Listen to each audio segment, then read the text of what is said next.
Dua pertanyaan. Yang pertama dari Ketua DKM Masjid Raudhatul Jannah PLTGU Grati, Gus. Yang pertama yaitu Allah Subhanahu wa taala berfirman di dalam surat Kahfi ayat 110, "Qul innama ana basyarum mislukum yuha ilayya annama ilahukum ilahu wahid." Faman kana yarju liqa'a rabbi falyamal amalan shalihan wa la yusyrik bi ibadati rabbih ahada.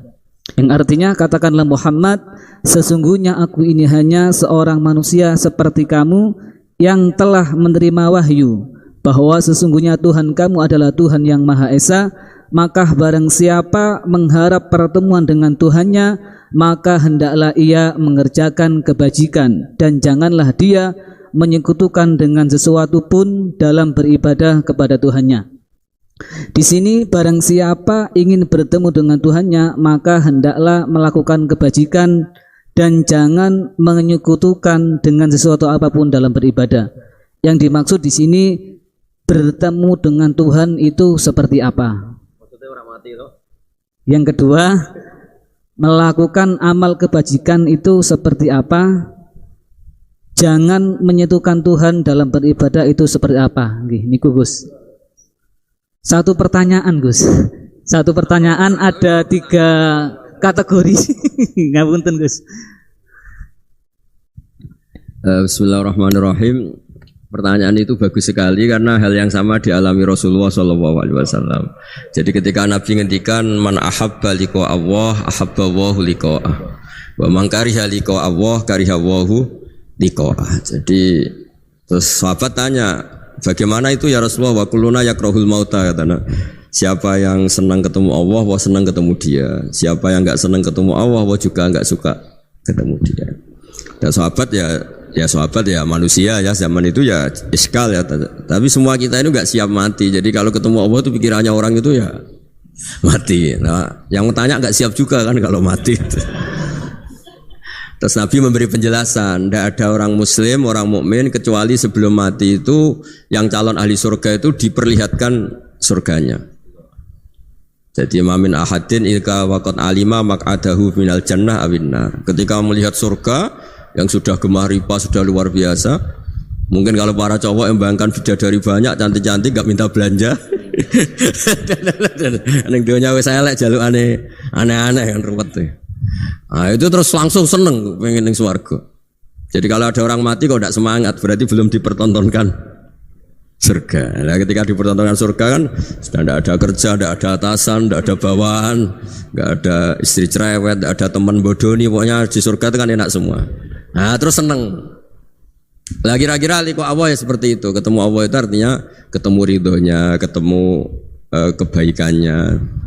Itu resep pertama, tentu tidak boleh syirik. Syirik itu menganggap ada kekuatan lain setara dengan kekuatan Allah. Jadi kalau orang tawasul sama nabi, sama wali, sama habaib itu tidak syirik, itu kan tetap Allah itu punya kekuasaan mutlak. Kita ini butuh orang dekat, bukan mensetarakan orang dekat ini sama Allah Subhanahu wa ta'ala. Itu jelas tidak ada orang Islam yang punya perasaan ada kekuatan lain setara dengan kekuatannya Allah Subhanahu wa ta'ala. Makanya Nabi sudah menjamin, saya tidak pernah takut kalian melakukan syirik, karena siapapun yang punya iman pasti tidak akan mensetarakan yang lainnya sama dengan Allah Subhanahu wa ta'ala. Jadi makanya keyakinan ahli sunnah, keyakinan guru-guru kita, wasilah itu tidak termasuk apa? Syirik. Karena ya di hatinya sama sekali gak ada hukum penyetaraan. Maknanya syirik, tasyrik itu kan menyetarakan.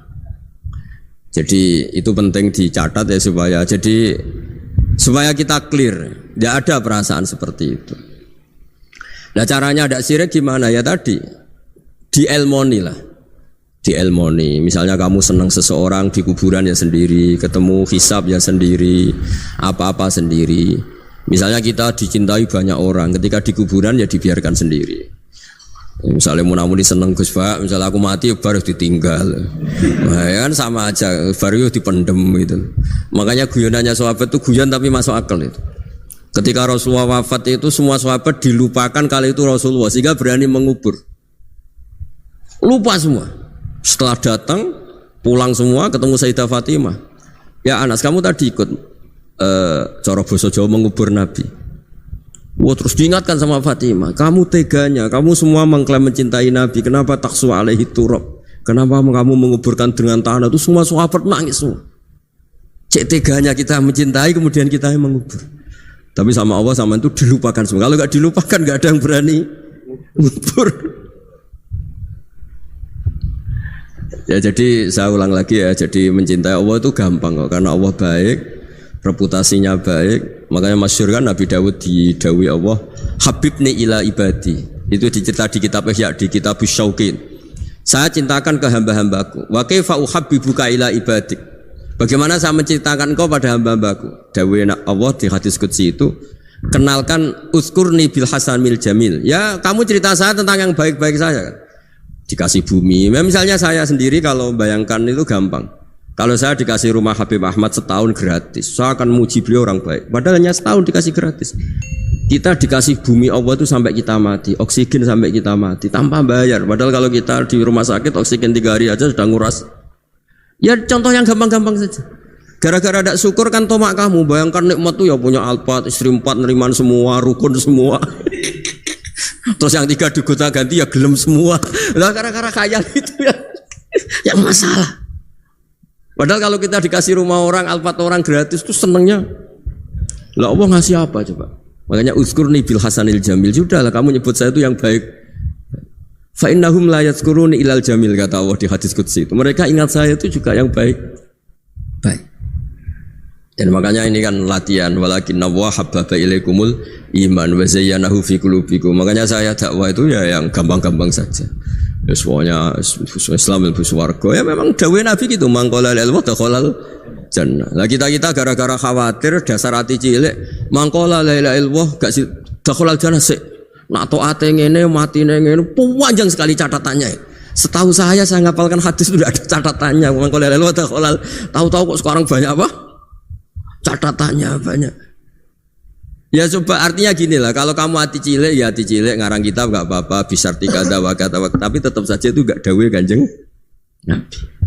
Monggo nak ikhtiyat nggih monggo, tapi ya jangan terus saking ikhtiarnya terus dawuh Nabi semua dikasih catatan. Kan kasihan Kanjeng Nabi dawuh mangko lelu taqallal jannah. Ada resmi catatan ya hanya mukhlison biha qalbuh, itu resmi itu. Tapi mukhlison biha qalbuh ikhlas yang dimaksud itu kata Ibnu Hajar Al-Asqalani itu la khaufan minas silah. Dulu orang munafik lafadzkan la ilaha illallah itu karena takut gak dianggap Islam. Zaman itu istilahnya khaufan minas silah. Tapi kalau orang Indonesia karena ada ancaman bagi yang tidak Islam, ya hampir pasti ikhlas karena gak ada takut apa coba gitu. Jadi lebih gampang gitu. Ya jadi maksudnya liqa Allah begitu. Pasti ikhlas gitu. Terus yang kedua apa tadi? Udah toh?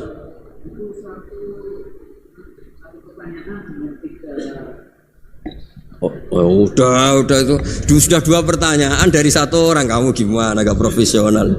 Nah, nanti kalau 1 orang tanya 1000, yang 1 1000 berarti 2000. Saya tadi kan bilang 2 pertanyaan, bukan 2 penanya. Kamu nggak pernah ngaji mantek kan? Kalau saya bilang 2 orang itu bisa 2000 pertanyaan. Saya akan bilang 2 pertanyaan. Berarti ya.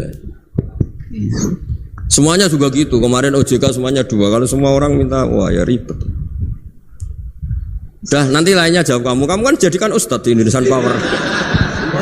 Ya ustadz, masa jadi ustadz gajinya mau, pertanyaannya nggak mau gimana?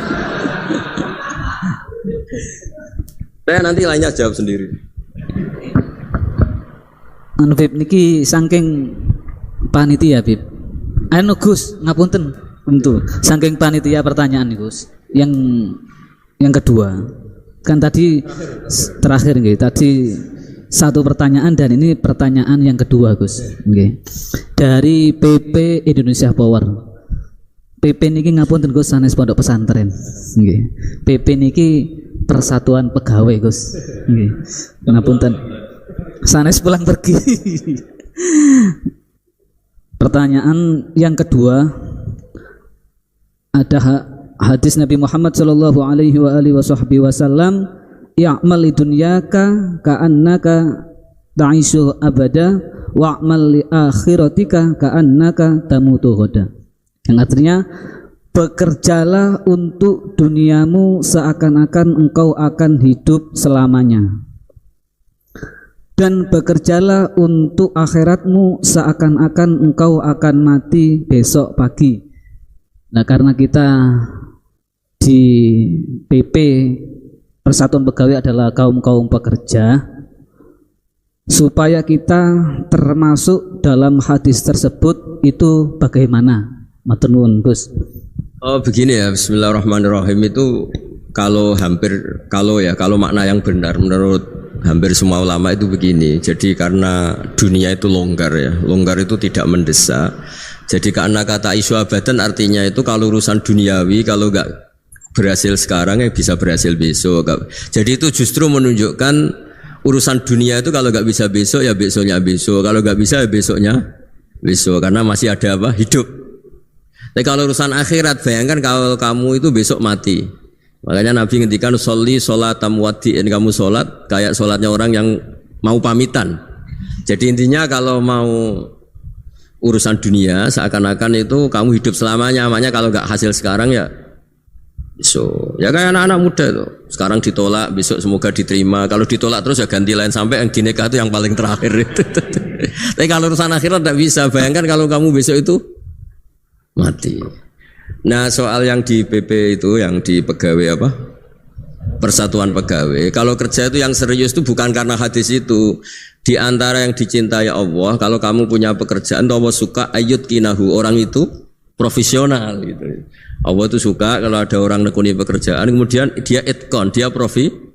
Nah, misalnya saya ini kan kata orang banyak dikiaikan, dan saya dianggap alim misalnya, harus profesional. Khasnya orang alim itu ngikuti orang alim sebelumnya. Makanya saya baca kitabnya Said Muhammad, baca kitabnya Mbah Mun. Khasnya orang ahli sunnah itu mencintai habaib, mencintai ulama, mencintai fuqara masakin. Sebisa kita lakukan. Itu namanya profesional. Jangan dikatakan orang alim kemudian dia ngomong pendapatnya sendiri. Itu tidak benar. Berarti kamu menjual pendapat kamu pada umat. Kalau dikatakan orang alim itu ya bahasa kasarnya ya menterkenalkan pendapat Allah dan Rasul, kalau boleh dibahasakan menterkenalkan hukumnya Allah dan Rasul. Caranya apa ya? Qaulul ulama. Qaulul ulama itu apa ya? Di kitab-kitab kayak Ihya, kayak kitabnya Said Muhammad. Itu namanya profesional. Makanya saya ngaji di mana-mana pakai kitab. Orang percaya kita karena dianggap orang alim. Orang alim hanya orang tahu pendapatnya ulama-ulama dulu. Nah, kalau kamu ngomong pendapat kamu sendiri, namanya kamu tidak menterkenalkan ulama-ulama dulu, menterkenalkan pendapat Anda sendiri. Nah, itu namanya profesional, ada itkon. Itu Allah suka kalau kamu menekuni misalnya Indonesian Power, misalnya bagian PL itu, ya nekuni tenaga uap mana yang positif untuk negara ini, yang jangka panjang, yang terbarukan teknologi apa, yang teknologi fosil misalnya mulai harus dihentikan karena ya monggo, itu pokoknya apa saja yang menjadikan baik lihadil ummah itu baik, itkon ya. Allah itu suka kalau ada hambanya menekuni satu pekerjaan terus kemudian diperbaiki terus. Ya seperti saya sudah kecelok kiai ya masih belajar terus supaya umat ini dapat ilmunya ulama-ulama dulu. Jangan mentang-mentang wong desa ya bodoni yo ngantil.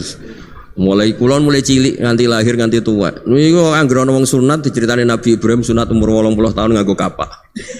Anggere ana wong mati ayate kullu nafsin dha'iqatul. Wah, anggere wong kawin wa min ayati itu enggak ada perkembangan. Saya itu kadang ya Allah, pepe wong desa jadi enggak dinaikkan ilmunya. Karena kiainya mesti gitu, wis kandhane ngene wis ngantil.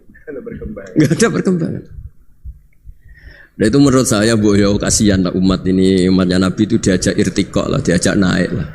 Makanya saya di mana-mana itu ngaji bawa kitab. Itu namanya itqanul amal. Mereka percaya saya karena saya dianggap tahu pendapat ulama-ulama dulu, ya kitab itu saya baca, tak terkenalkan. Ya barokahnya tadi. Jika kita tahu cara pandang ulama dulu, ternyata enak betul melihat umat. Habib, saya ini setelah miskin teman-teman saya tidak kesini, padahal zaman kaya teman-teman kesini. Dia itu komplain, tapi setelah dijelaskan Habib tadi malah bagus dong. Setelah kamu miskin buruh orang terus teman-teman kamu datang, betapa malunya kamu. Dulu majikan sekarang jadi buruhnya orang. Alhamdulillah kalau gitu.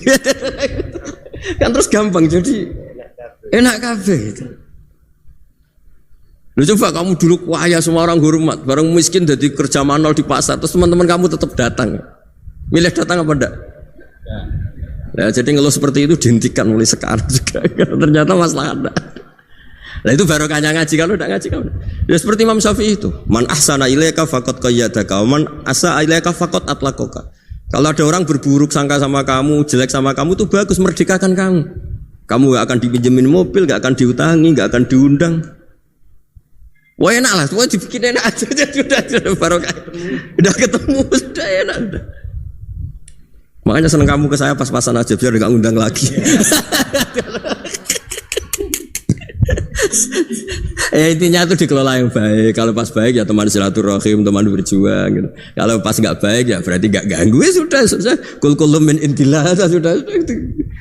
Ya sudah wiridannya layak dibil hasanati la anta waladzabu bisayati illa anta. Jadi hubungan dengan Allah itu ya segampang gitu. Ya mohon ngoten nggih. Nggih monggo.